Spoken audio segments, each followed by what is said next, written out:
Welcome to another episode of the A-List Movie Club. I am your host, the game changer, Wes Truth. And as always, I'm being joined by Dominic and John. How's it going tonight, guys? Good. All right. And of course, this is the show where each week a different one of us picks a different movie for us to enjoy, hopefully. And this week it was my turn, and I'm picking a movie that all three of us have seen before, but I really wanted to rewatch it anyway, and I felt like it was that time.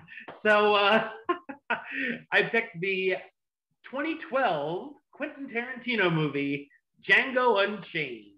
In 1858, a slave named Django ends up working for a German bounty hunter named Dr. King Schultz. They make a deal that if Django helps him with his current case, Schultz will give Django his freedom.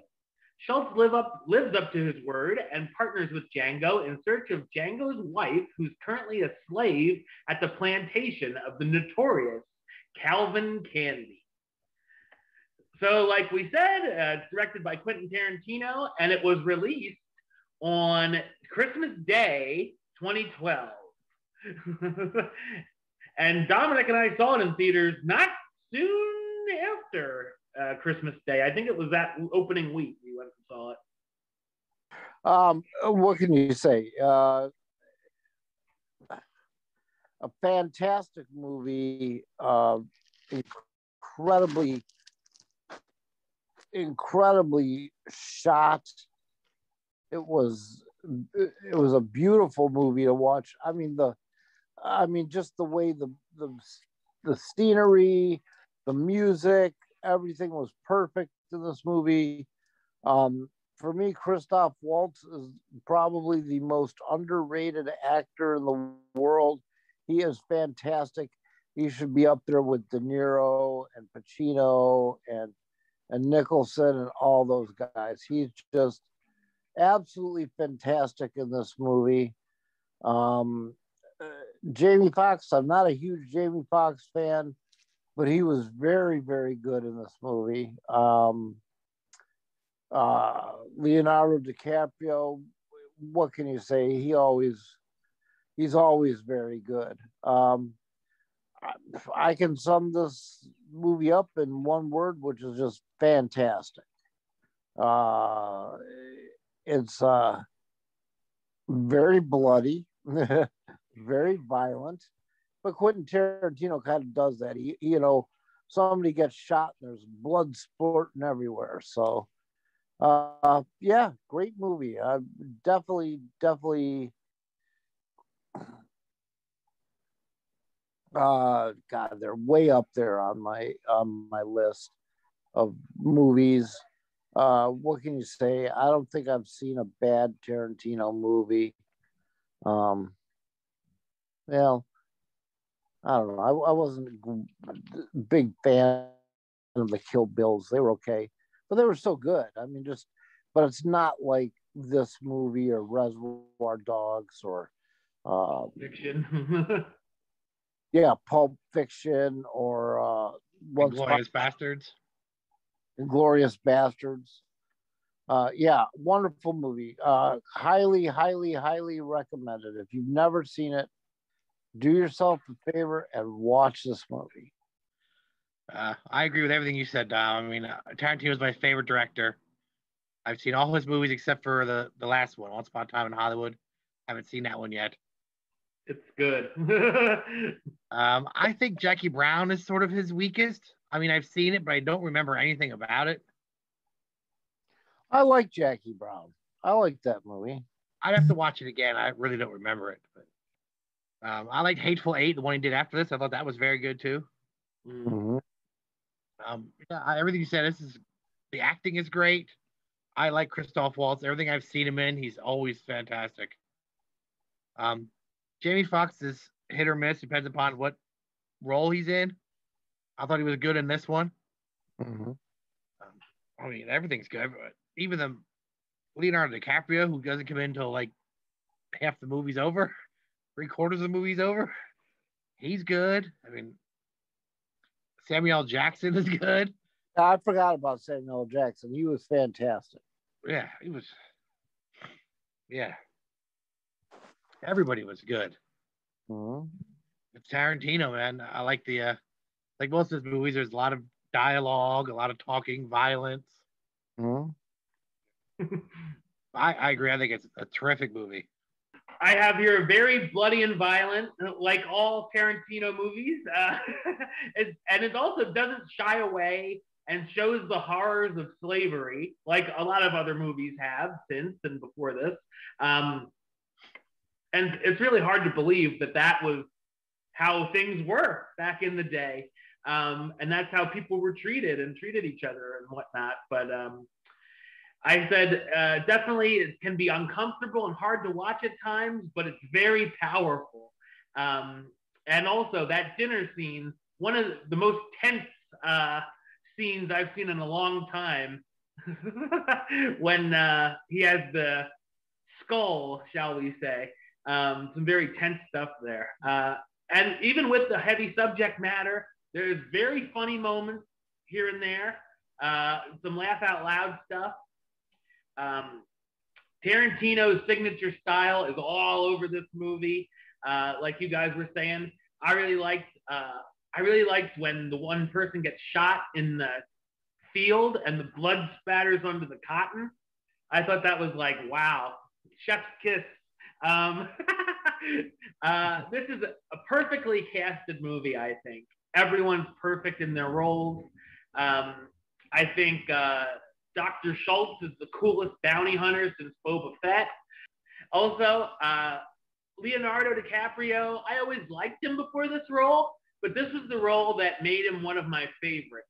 Right up there with Ryan Gosling.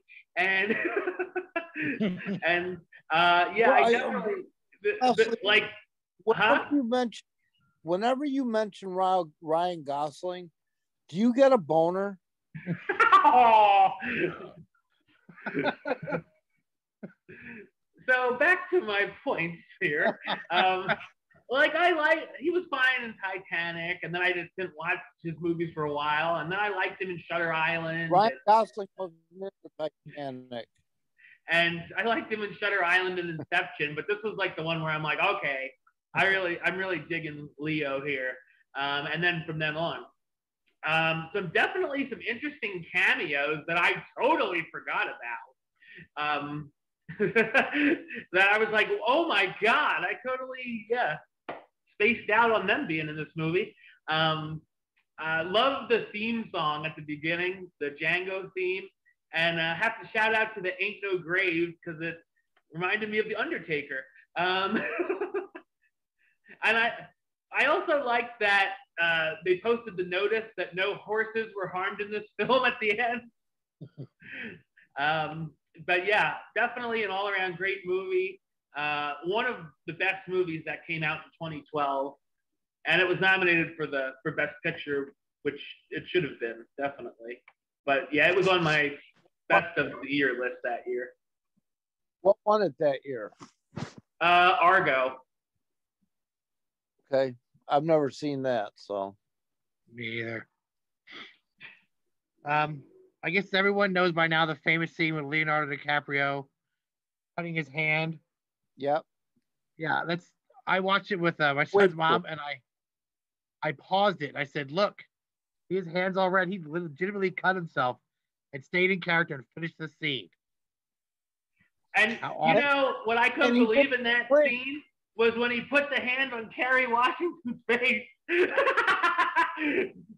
That was covered in blood. I'm like, did she know that was coming? Yeah, that wasn't his real blood. Oh, okay. After they bandaged his hand, he suggested the idea of smearing blood on her face. And Tarantino and Kerry Washington both thought it was a great idea. So they got some fake blood and had him do that. That makes more sense. During filming the dinner scene, Leonardo DiCaprio stopped filming and said he was having a difficult time saying the N-word so much and being kind of a racist. And Samuel L. Jackson pulled him aside and said, motherfucker, this is just another Tuesday for us.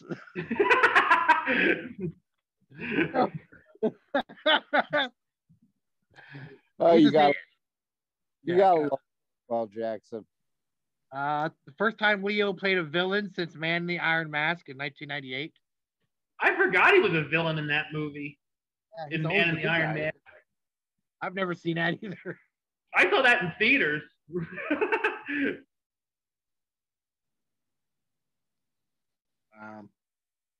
The guy who played the original Django, you know, there was a version in 1966.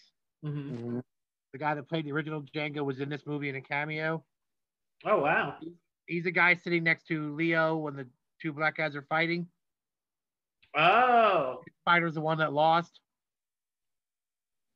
Then he walks up to the bar and says to Django, how do you spell your name? Right. That guy's the original Django for the original movie. Okay. While film was seeing Christoph Waltz was thrown off a horse and broke his pelvis. So they redid it to have him sitting a lot, like he sits on his wagon.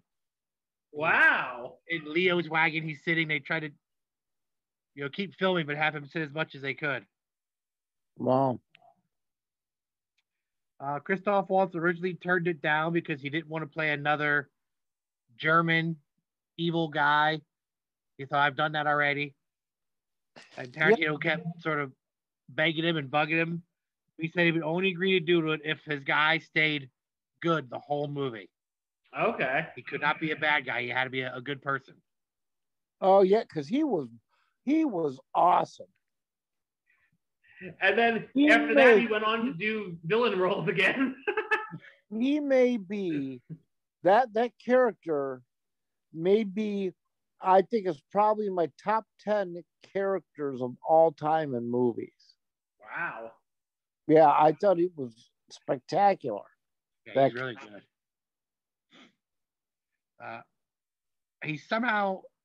He won the Oscar for Best Supporting Actor. I don't know why. He was kind of the star. Right. Yeah, him and Leo were in the same category. He won for Best Supporting Actor, even though he's in for over an hour of the movie. I don't know. Will Smith, Idris Elba, Chris Tucker, Terrence Howard, Michael Kenneth Williams, I don't know who that is, and Tyrese Gibson were all considered for the role of Django. Chris Tucker.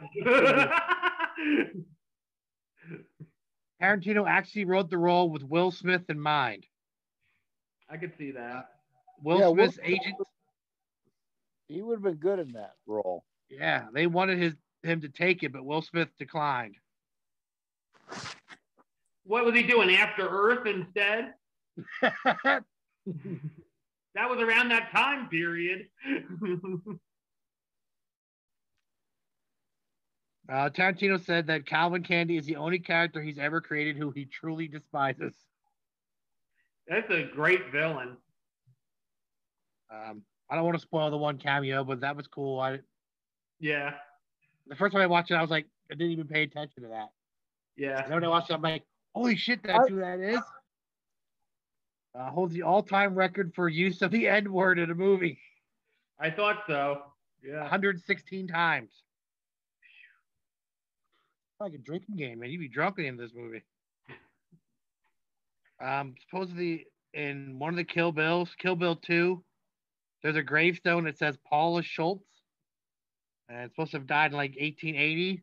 And they're saying that that's his wife, King Schultz's wife. Oh, weird. So they're connected somehow. Interesting. The TCU instead of the MCU. Yeah. Denzel Washington was considered for the role, but was deemed too old. Yeah. Yeah. Yeah. Let's rate them. I don't know about you guys, but I'm giving it a 10. I there's not too many Tarantino movies I wouldn't give a 10 to. True. Truer words have never been spoken. It's a 10 for me too. Awesome. Yeah, and it's a 10 for me as well. Oh. I finally unlocked the achievement.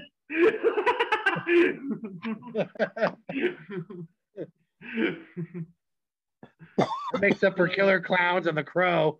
We were on a bit of a losing streak there. So straight 10s for Django Unchained, but now it's time for Dominic to pick for the next episode. Dominic, what are you going to pick? The movie I'm going to pick is a movie none of us have seen, and Johnny just found it at some store. I'm going to pick the movie Sideways. 17 years in the making. I've wanted to watch this movie for that long. I've wanted to see this movie since it came out. Okay. Yeah, I've never seen it. So yeah, I never have either. So we'll be back next week with our review of Sideways. But until then, John, you want to talk a little bit about your podcast? A weekly podcast called We Like Wrestling Podcast. It's 4 guys sitting around talking about wrestling. We have a tournament cut up this week. We have classic pay-per-views. We just did history of WCW last week. We have a lot coming up. We're on Apple, iTunes, Spotify, wherever you find podcasts. We're on Instagram, Twitter, and Facebook. We Like Wrestling Podcast. All right. And of course, for me, you can subscribe right here on YouTube, youtube.com/Westside of 515. Got a lot of upcoming reviews coming up. We got Chaos Walking and Tom and Jerry. And then hopefully on the better side of things, Kong versus Godzilla. And then like the show on Facebook, facebook.com/WestTruePaylist. And of course, you can follow me on the Twitter and the Instagram @WesAlist. Until next time, truth out.